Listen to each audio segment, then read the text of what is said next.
All right, so I'm about to install this Curt tow hitch, receiver hitch onto my truck.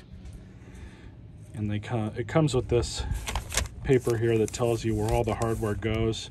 There is a pair of bolts that are on the frame right now that we have to remove before we install the receiver. First thing you do is lower the spare tire and remove the existing hex bolts from each frame rail as shown. I'll show you guys that right now. I've already taken the spare down. Right, you can see there's that bolt and then this one, which have to come out. So it's pretty simple to remove those. Well, I was gonna get you guys a proper video on the installation of that hitch or receiver, but it just didn't work out that way. Because of the damage that the prior owner did to that bumper, I had to replace the bumper, which was a pain in the you-know-what. I think because they hit something, backed into whatever, it tweaked the frame just slightly, where everything's supposed to mount up in the back over here. So I get everything back on and installed. I've been at this, both the bumper and the receiver, for about 5 hours now, trying to get this thing to line up. I finally got those three installed. I ended up using the old bolt right here. It went in a little cocked because the frame or whatever is just out of whack just ever so slightly. So I full sent that thing through. That was the last bolt I had to install to get this thing in, minus this one. I'll get to that in a minute. And yeah, it's all installed. Everything is tight.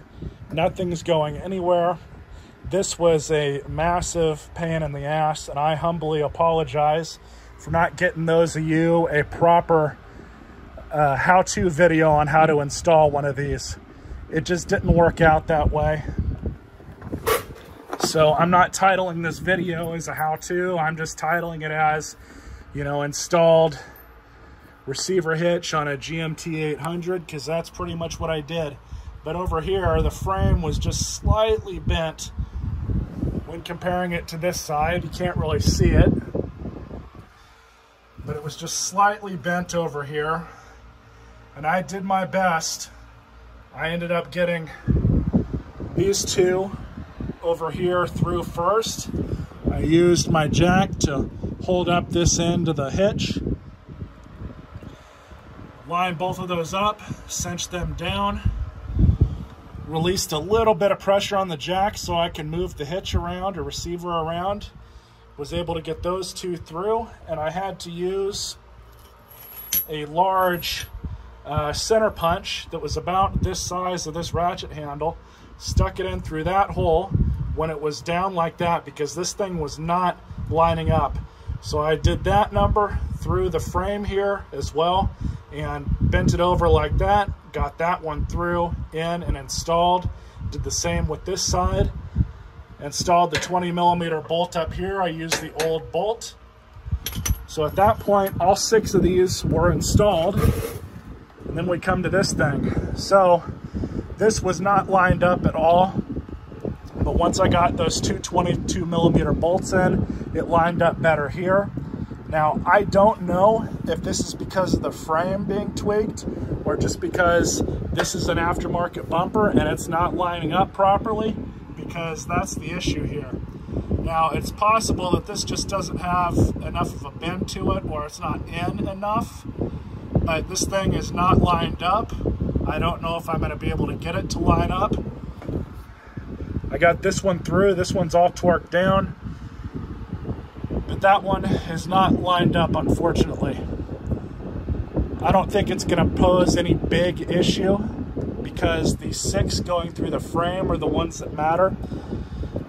This one, these 2 for the bumper here, I'm sure they matter, but I don't think they matter as much as the ones going through the frame. So if I had to choose one bolt out of these 8 that I was okay with not installing, it'd be one of these 2. But other than that, it's all done. Happy with how it turned out. It's not perfect. It's not as perfect as I would like it to be, but it's on there, and I'll be able to pull around my trailer as I need to and do the things I need to do with it. So this video is done. The other video for the bumper install, it's not really a DIY, it's just kind of a vlog on how I did it. That one's done as well. I do not wish to do this again. It is 100 degrees out here. The $50 pop-up I bought from Walmart is coming in clutch. Glad I bought this thing, because had I not had it today, I'd be sweating like a dog. So anyways, I hope you guys enjoyed this video. Once again, I apologize that it is not a proper DIY video, but I'm glad I got this job done, and I'll be able to use this hitch and go from there. Stay tuned for more videos.